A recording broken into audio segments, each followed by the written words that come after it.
Friends, video ரெகுலராக கிடைக்க நம்ம சேனலை சப்ஸ்கிரைப் பண்ணுங்கள். அடுத்து பெல் அழுத்துங்க. டிக் பண்ணி சேவ் பண்ணுங்கள். தேங்க்யூ.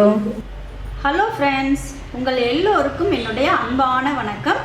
நாம் இன்றைக்கி பிரியாணிக்கு தொட்டுக்க ரைத்தா ரெசிபி ஒன்று பார்க்க போகிறோங்க. ரைத்தானா நம்ம ஊர் தயிர் பச்சடி தாங்க. ஹெவியான பிரியாணி சாப்பிட்றப்போ ஒரு ஃபுல் கப் அளவுக்கு இந்த ரைத்தாவை எடுத்தோம் அப்படின்னா சூப்பராக ஜீரணம் ஆகிடும். வாங்க ரைத்தா எப்படி செய்யுதுன்னு பார்ப்போம்.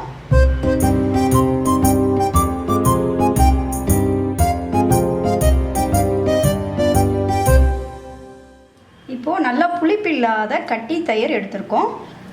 இது ஒரு 300 ml இருக்குங்க. இதில் கேரட் 2 டேபிள் ஸ்பூன் அளவுக்கு சேர்த்துக்கலாம். இதில் 1/4 ஸ்பூன் அளவுக்கு உப்பு சேர்த்துக்கலாம். வெங்காயம் நல்லா பொடி பொடியாக நறுக்கி வச்சுருக்கோம். இது வந்து ஒரு பெரிய வெங்காயம் எடுத்துருக்கோங்க. அதையும் இது கூட சேர்த்துடலாம்.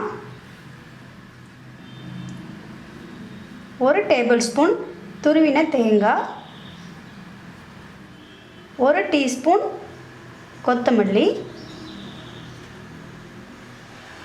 நல்லா பொடியாக நறுக்கின இஞ்சி 1/4 டீஸ்பூன்,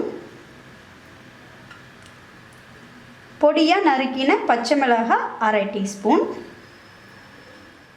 நீங்கள் வெங்காயம் மட்டும் போட்டு செய்கிறீங்க அப்படின்னா ஒரு சிட்டிகை சர்க்கரை சேர்த்துக்கலாம். நான் இங்கே கேரட் போட்டிருக்கனால நான் சர்க்கரை சேர்த்துக்கல.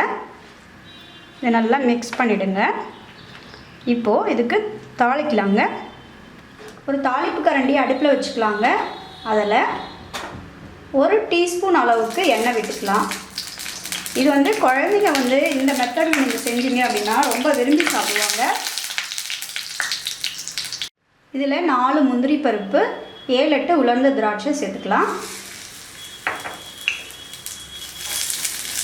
இதை நல்லா பொன்னிறமாக வறுத்துடலாங்க.